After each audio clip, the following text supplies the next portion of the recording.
자, 오늘 함께 보실 하나님 말씀 사도행전 2장 5절로 13절 말씀입니다.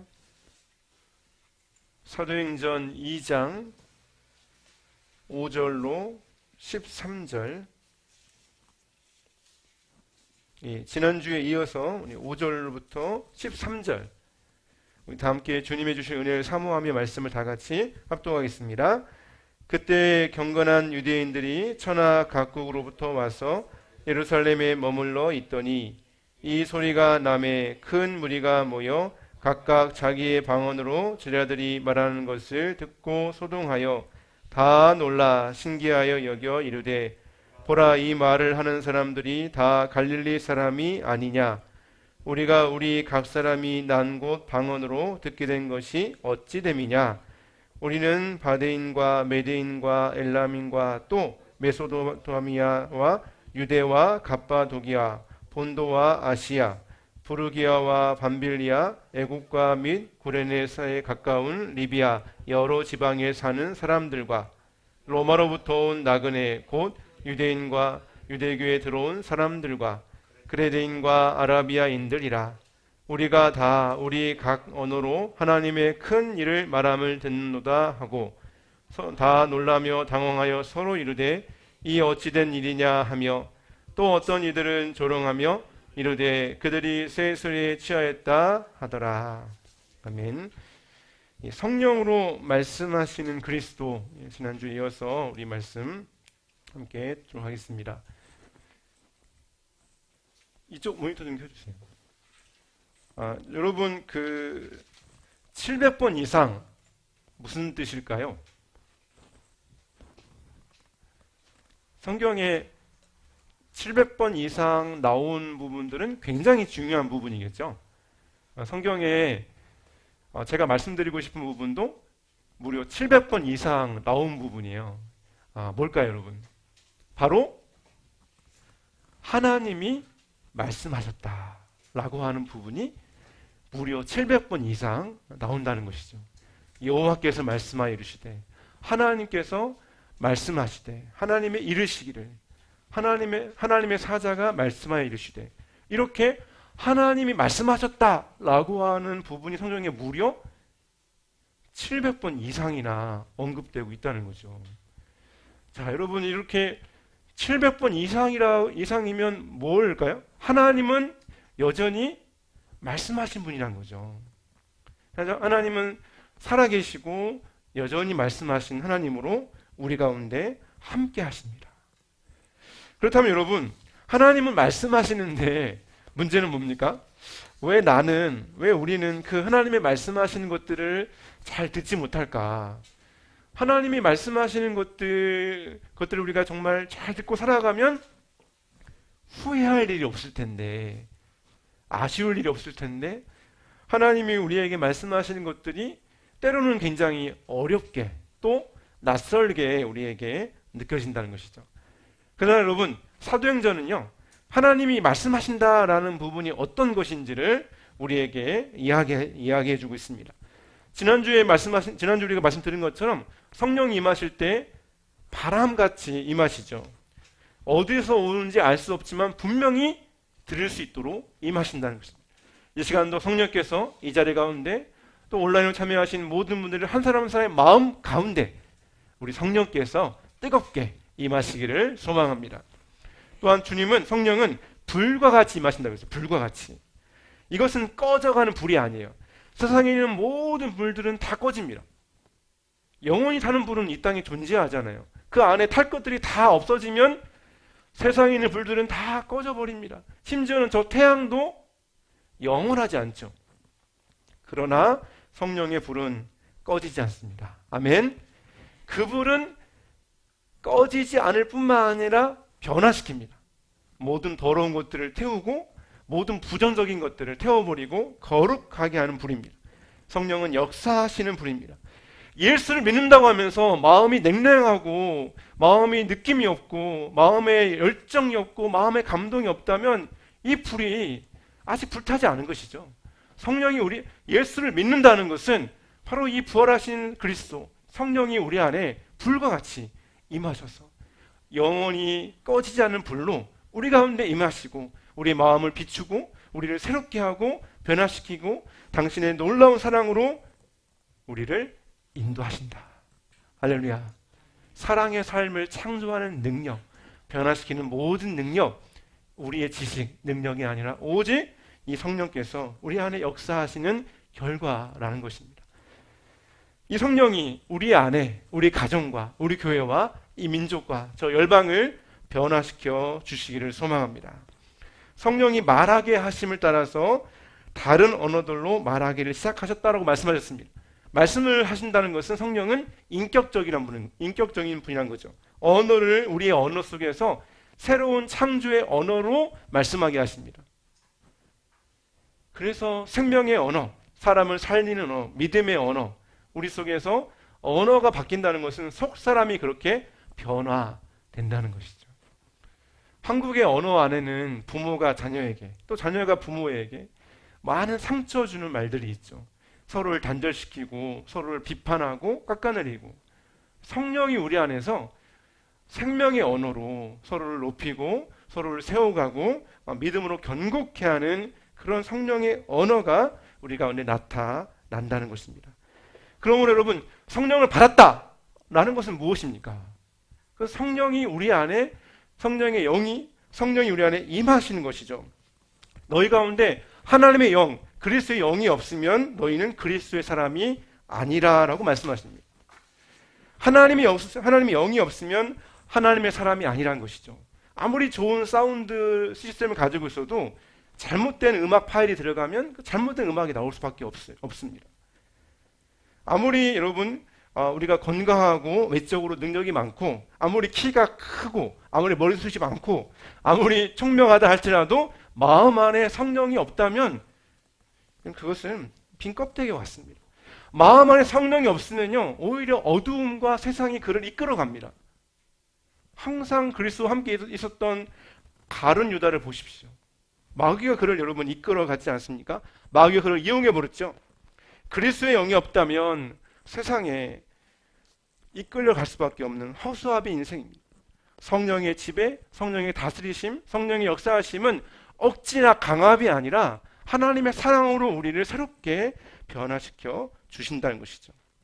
그러므로 성령의 인도를 받는다는 것은 성령의 말하게 하심이, 성령의 역사하심이, 성령의 인도하심이 우리 삶 속에서 보게 하고 느끼게 하고 말하게 하고 그대로 살아가도록 우리를 인도한다는 것입니다. 그러므로 이젠 내가 사는 것이 아니요 오직 내 안에 그리스도께서 사신 것이라. 우리 갈라디아서 2장 20절 같이 한번 암송해 볼까요? 그런즉 이제는 내가 사는 것이 아니요 오직 내 안에 그리스도께서 사신 것이라. 이제 내가 육체 가운데 사는 것은 나를 사랑하사 나를 위하여 자기 몸을 버리신 하나님의 아들을 믿는 믿음 안에서 사는 것이라. 우리 이 찬양 같이 한번 불러볼까요? 말씀 시간이긴 했지만 지금 함께 고백했던 갈라디아서 2장 20절 말씀 한번 같이 찬양해 보겠습니다.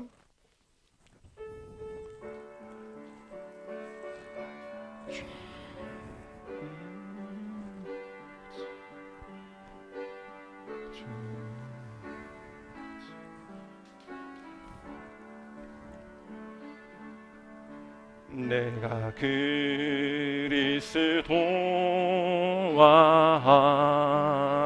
함께 십자가에 못 박혔나니 그런즉 이제 내가 선 건 아니요 오직 내 안에 예수께서 사신 것이라. 이제 내가 육체 가운데 사는 것은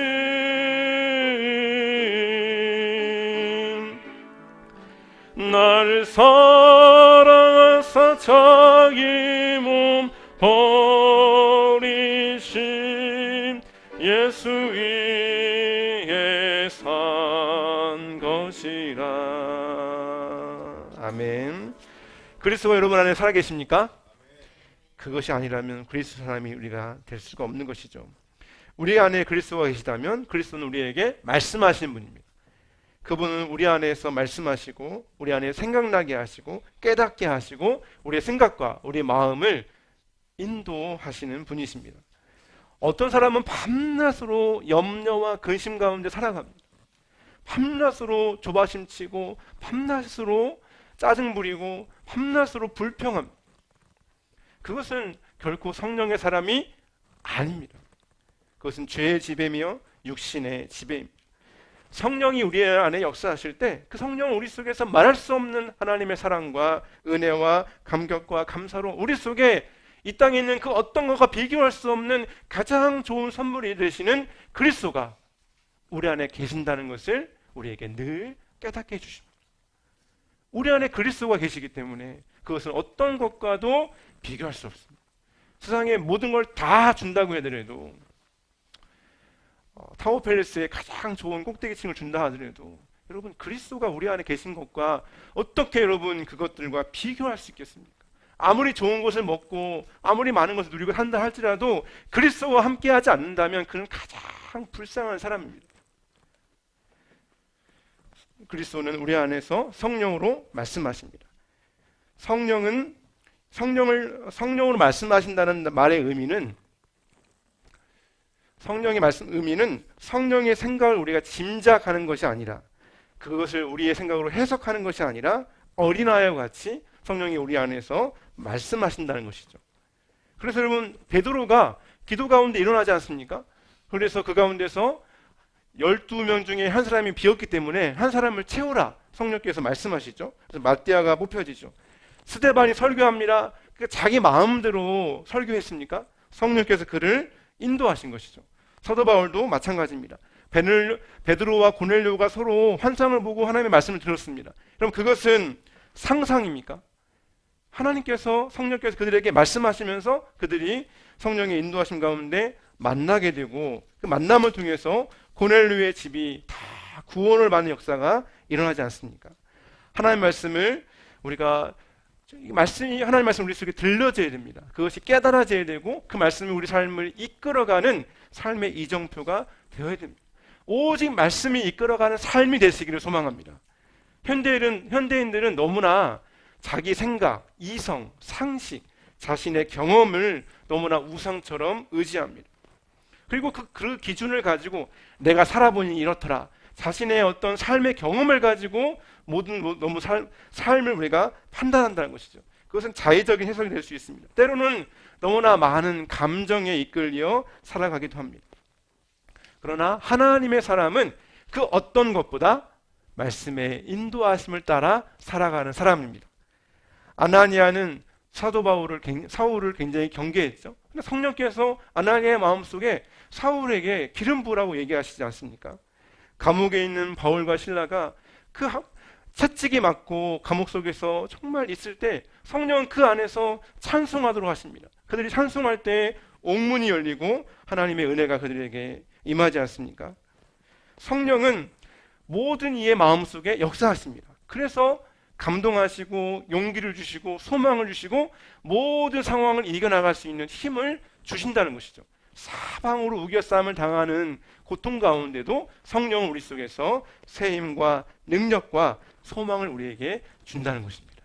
사도 바울이 그 배를 타고 항해하는 중에 유라굴로 그 광풍이 불어가지고 사람들이 전부 다 고통 가운데 자기의 것들을 다 내버리고 살 소망까지 다 끊어진 상황 가운데도 오직 한 사람, 그 배에 있는 오직 한 사람만은 담대했고 평안했고 확신을 가지고 사람들에게 얘기했습니다. 그럼 그가 누굽니까? 사도 바울이죠. 주께서 밤에 나에게 말씀하셨다라고 사도 바울이 여러분 선포하지 않습니까? 전쟁터에서도 이렇게 하나님의 말씀을 가지고 그 말씀을 깨닫고 그 말씀에 붙잡힌 사람들은 두려워하지 않습니다. 지금은 사실은 보이지 않는 코로나 전쟁 가운데 있죠. 늘 어떻게 보면 사방에 어려움들, 위험들, 잠재적인 어려움들이 우리 도처에 많이 있지 않습니까? 그러나 우리가 그리스도 안에 있을 때 그리스도가 우리의 삶을 붙잡고 인도하고 있다는 것, 내가 주는 평안은 세상에 주는 것과 같지 않다라고 말씀하십니다. 할렐루야. 아무리 세상이 전쟁터와 같고 아무리 삶이 너무나 어렵게 우리의 삶을 폭풍과 같이 휘몰아친다 하더라도 하나님의 사람, 성령이 우리 안에 역사하시는 사람, 하나님의 말씀을 듣는 사람들은 그 가운데도 강하고 담대하고 평안하다는 것이죠. 우리 교회가 개척한 지 1년 2개월, 3개월째 가고 있습니다. 개척 교회가 성공하는 비율들이 굉장히 낮다고 합니다. 그러나 하나님은 말씀하십니다. 내 교회라고 말씀하십니다. 내 교회. 우리 자신의 교회가 아니라 주님의 교회. 물론 우리 교회이기도 하죠. 그러나 먼저는 주님의 교회입니다. 아멘. 그러므로 주께서 당신의 지혜와 당신의 능력으로 우리를 인도해 가실 것입니다. 하나님의 성령은 침묵하지 않고 우리에게 말씀하십니다. 부부라 할지라도 말을 하지 않으면 멀어질 수밖에 없지 않습니까? 부부가 특별히 살아가면서 굉장히 어려운 말만 하지 않죠. 일상에서 부부와 함께 이야기하지 않습니까? 뭐 밥 먹었느냐, 어떻게 지내느냐, 그냥 편안하게 이야기하죠. 성령은 오늘도 우리에게 편안함으로 우리에게 말씀하시고 우리 삶을 북돋아 주시고 인도해 주신다는 것입니다. 지금도 성령은 경건한 성도들, 하나님의 은혜를 사모하는 성도들에게 지금도 말씀하십니다. 그러므로 여러분, 이 하나님의 성령을 사모하는 우리가 되시기를 간절히 소망합니다. 18절부터 12절까지 한번 같이 읽겠습니다. 우리가 우리 각 사람이 난 곳 방언으로 듣게 되는 것이 어찌 됨이냐? 우리는 마데인과 메데인과 엘람인과 또 메소도마미아, 유대와 갑바도기아, 본도와 아시아, 부르기아와 밤빌리아, 애국과 및 구레네에 가까운 리비아, 여러 지방에 사는 사람들과 로마로부터 온 나그네 곧 유대인과 유대교에 들어온 사람들과 그레데인과 아라비아인들이라.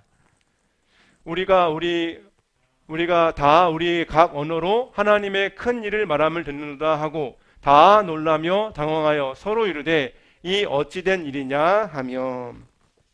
여기에 언급된 지역들이 굉장히 많습니다. 다양한 디아스포라 유대인들이 모였는데요. 유대교에 들어온 사람들도 있습니다.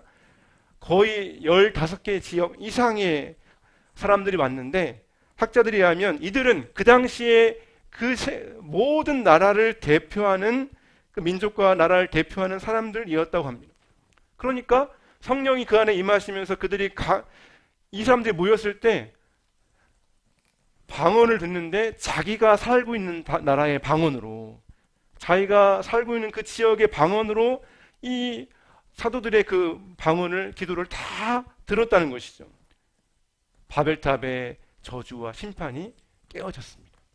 성령이 말하게 하심 속에서 모두가 함께 자신들의 태어난 나라의 언어로 하나님의 능력을 동시에 듣게 되었습니다. 얼마나 기가 막힌, 얼마나 놀라운 역사들이 일어났을까요? 그들이 이렇게 놀랍게 방언으로 이야기할 때 자기들이 그곳에 온 수많은 사람들이 자기의 태어난 나라의 그 네이티브 랭귀지로 말씀을 다 들었다는 것이죠. 하나님의 큰 일을 그들이 보았다는 것이죠. 그래서 그 안에서 하나님의 말씀이 선포되어지면서 모두가 그 속에서 함께 하나님의 영광을, 하나님의 일하심을 그들이 보았다는 것입니다.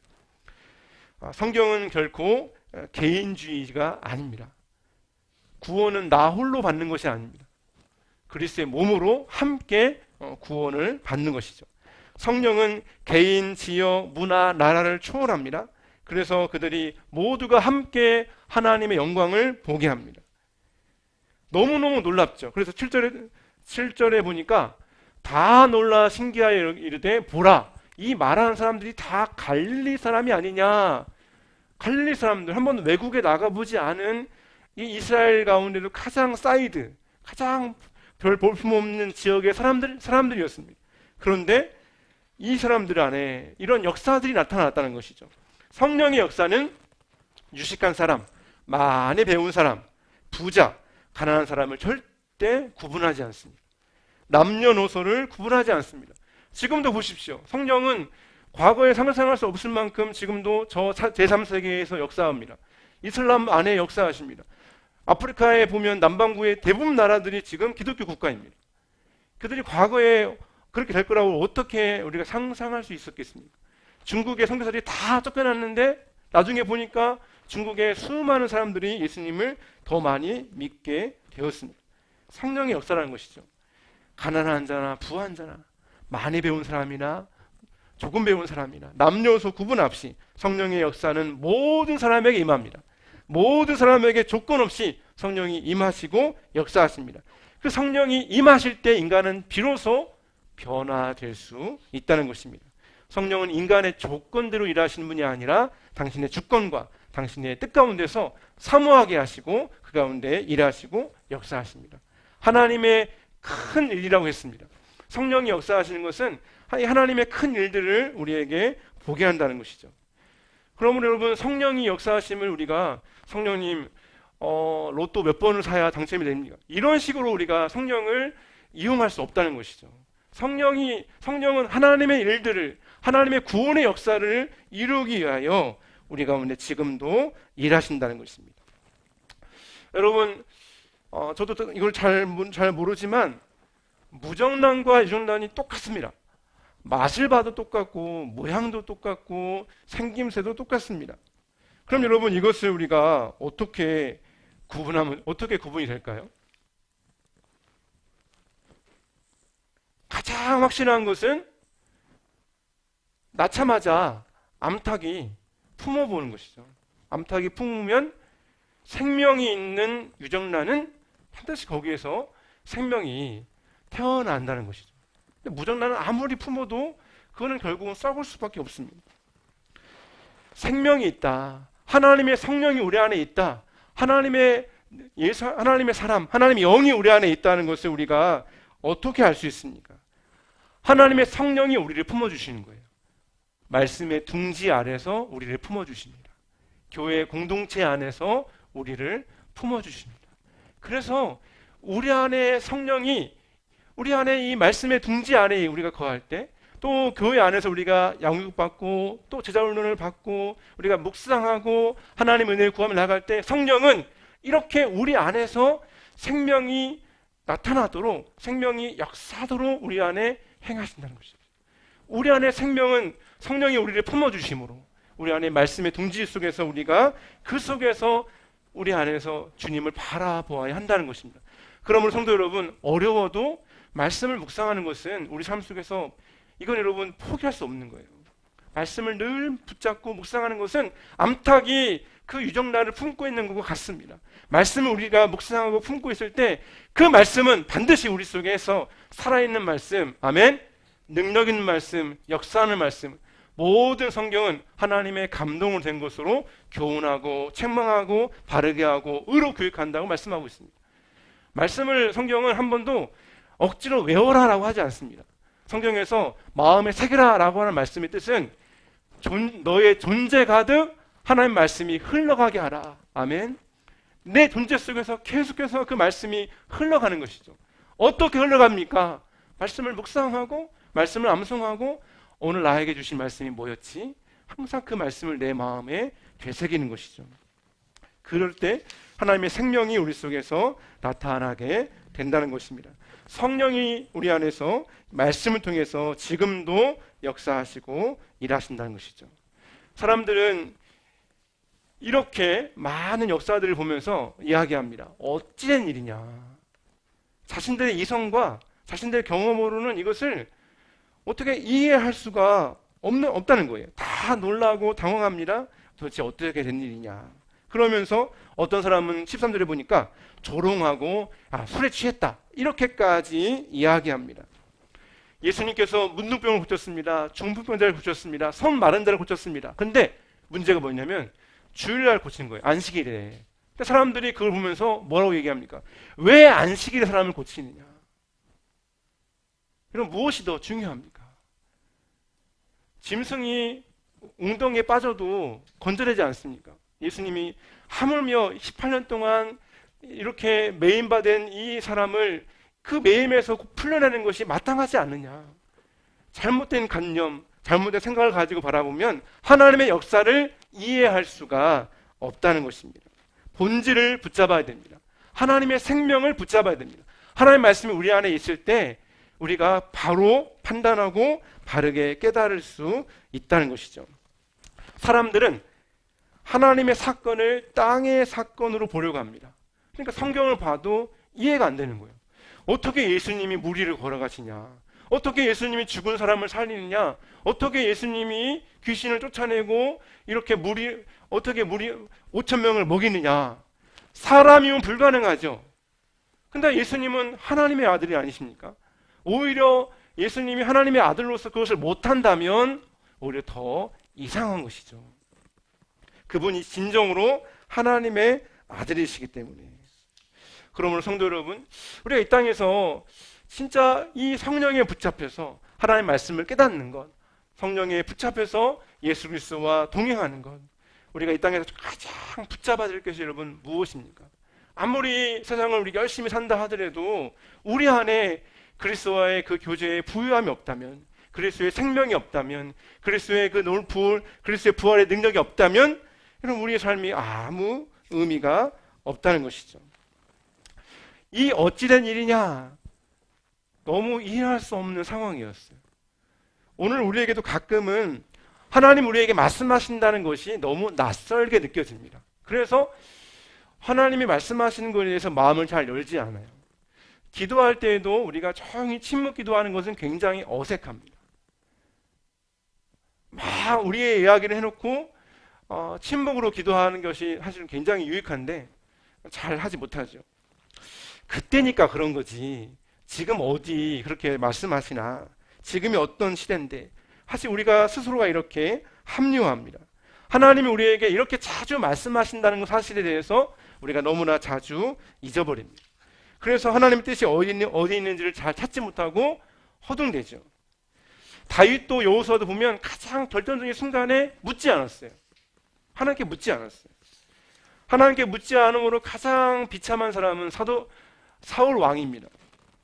그가 여호와께 묻지 아니하였으므로 여호와께서 그를 죽이시고 그 나라를 이새의 아들 다윗에게 넘겨주셨더라. 하나님께 묻지 않을 때 우리 삶이 어떻게 우리가 나아갈지, 하나님께 묻지 않고 살아갈 때 우리 인생의 진짜 주인이 누군지 우리 스스로가 돌아봐야 합니다. 그러면 여러분, 하나님이 말씀하신다고 했을 때 그 말씀이 무엇이냐? 성경은요, 이 말씀에 대해서 정확하게 우리에게 이야기합니다. 먼저 요한복음 1장 1절로 3절 같이 읽겠습니다. 태초에 말씀이 계시니라. 이 말씀이 하나님과 함께 계셨으니 이 말씀은 곧 하나님이시니라. 그가 태초에 하나님과 함께 계셨고 만물이 그로 말미암아 지은 바 되었으니 지은 것이 하나도 그 없이 된 것이 없느니라. 그래서 여러분, 태초에 말씀이 있다고 했는데 이 말씀이 누구냐? 14절에서 정확하게 얘기합니다. 같이 읽어볼까요? 말씀이 육신이 되어 우리 가운데 거하심에 우리가 그의 영광을 보니 아버지의 독생자의 영광이요 은혜와 진리가 충만하더라. 아멘. 그럼 말씀은 누구십니까? 말씀은 그리스도세요. 말씀이 육신이 되었다고 하지 않습니까? 그래서 우리가 그의 영광을 보았다. 그리스도가 말씀이십니다. 그분은 처음부터 말씀으로 존재하셨고 육신을 입으시고 이 땅에 태어나셨습니다. 그리스도가 말씀이세요. 우리 한번 고백해 볼까요? 그리스도가 말씀입니다. 요한복음은 그리스도가 말씀이고 그리스도가 생명이고, 아멘, 그리스도가 빛이라고 얘기합니다. 그리스도가 생명의 떡이라고 말씀하십니다. 그리스도는 많은 이름을 가지고 있는데 그 중에 그리스도가 말씀이라고 우리에게 말씀하십니다. 그래서 여러분, 그리스도가 말씀이세요. 그러니까 그리스도는 계속해서 우리에게 말씀하기 원하시는데 바로 부활하신 성령을 통해서 성령의 영으로 우리에게 말씀하신다는 것이죠. 요한복음 5장 39절 읽겠습니다. 너희가 성경에서 영생을 얻는 줄을 생각하고 성경을 연구하거니와 이 성경이 곧 나에 대하여 증언하는 것이니라. 아멘. 그리스도는 지금도 여전히 말씀하십니다. 아멘. 어떻게 말씀하실까요? 성경을 통해서 우리에게 말씀하십니다. 성경을 바라볼 때 이 성경은 그리스도에 대해서 우리에게 말씀하십니다. 또 하나, 성령이 우리에게 오셔서 성령이 우리에게 말씀하시죠. 요한복음 15장 26절 내가 아버지로부터 너희에게 보낼 보혜사 곧 아버지께로부터 나오시는 진리의 성령이 오실 때 그가 나를 증언하실 것이요. 아멘. 누가 증언한다고요? 성령이 증언하신다는 거예요. 성령이 그리스도에 대해서 우리에게 말씀하신다는 것이죠. 그러니까 이것을 종합하면 뭡니까? 예수님은 말씀과 성령으로 여전히 우리에게 말씀하시는 분이라고 말씀하신다는 것이죠. 그러므로 예배도 이 영과 이 진리로 드리는 것입니다. 아멘. 그리스도는 여전히 성령으로 우리에게 말씀하시고 성경을 통해서 우리에게 말씀하십니다. 조심할 부분은 하나님이 말씀하신다라고 했을 때 그것이 이단들이 하나님의 음성을 빙자해서 이야기하기도 합니다. 귀신도 마귀도 거짓 음성을 이야기할 수 있습니다. 그러므로 말씀과 성령을 통해 함께 우리가 하나님의 뜻을 깨닫는 것이 너무너무 중요합니다. 하나님은 언제나 말씀과 성령으로 우리를 인도하십니다. 그래서 가장 중요한 큰 대원칙이 있습니다. 그것은 무엇입니까? 우리가 주님께 기도로 묻고 말씀으로 답을 얻는다는 것이죠. 기도로 우리가 주님께 구할 때는 성령으로 기도하는 거예요. 성령의 충만함을 간구하면서 성령으로 기도하고 말씀에서 답을 얻는 것이죠. 그래서 우리 삶 속에서 하나님의 뜻이 어디 있느냐, 하나님 나에게 어떻게 말씀하기 원하시느냐, 내 결혼과 직장과 삶과 인생 속에서 하나님의 인도하심이 어디에 있느냐, 하나님은 항상 우리에게 말씀으로 답을 주신다는 것이죠. 기도로 주님께 묻고 말씀으로 답을 얻으시기를 소망합니다. 그것이 가장 중요한 원리예요. 하지만 그것만이 아니라 때로는 직접 말씀하실 수도 있어요. 때로는 꿈으로 말씀하실 수도 있어요. 때로는 다른 사람을 통해서 말씀하실 수도 있습니다. 때로는 환경을 통해서 말씀하실 수도 있어요. 때로는 기도 가운데서 깨달음으로 우리에게 말씀하실 수 있습니다. 다양한 방법으로 말씀하실 수 있습니다. 그러나 그 모든 것을 분별하는 기준은 언제나 말씀이에요. 말씀을 통해서 우리에게 주시는 하나님의 음성을 분별하고 깨닫는 것이죠. 그래서 여러분, 우리가 언제나 하나님의 말씀이 우리 속에서 가득 풍성히 채워져야 됩니다. 말씀이 내 안에 거하지 않으면 성령이 우리 안에 역사하실 때 하나님의 뜻을 우리가 온전히 깨닫기가 어렵다는 것이죠. 사랑하는 성도 여러분, 이제 오늘 말씀을 마무리하면 좋겠습니다.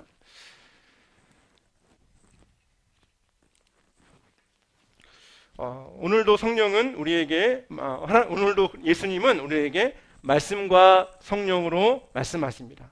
여러분, 그 통로가 어디입니까? 우리의 마음 속에서, 우리의 가정 안에서, 또 우리 교회 공동체 안에서 예수 그리스도는 언제나 우리에게 말씀과 성령으로 우리에게 말씀하십니다.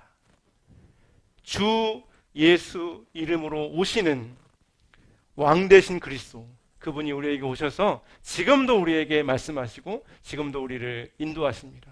사랑하는 성도 여러분, 이 땅 사는 날 동안 우리가 무엇을 의지하고 무엇을 바라보고 또 어떤 인도를 따라 우리가 살아갈 수 있겠습니까? 오직 주의 이름으로 오시는 왕. 사람들이 호산나 호산나 할 때 자신들의 욕심을 가지고 그리스도를 불렀습니다. 그러나 자신들의 욕심을 가지고 그리스도를 부를 때에는 그들에게 아무것도 들려지지 않았습니다.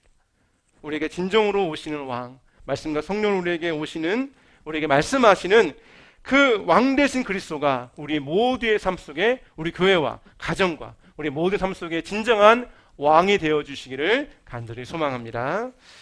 우리 함께 찬양하며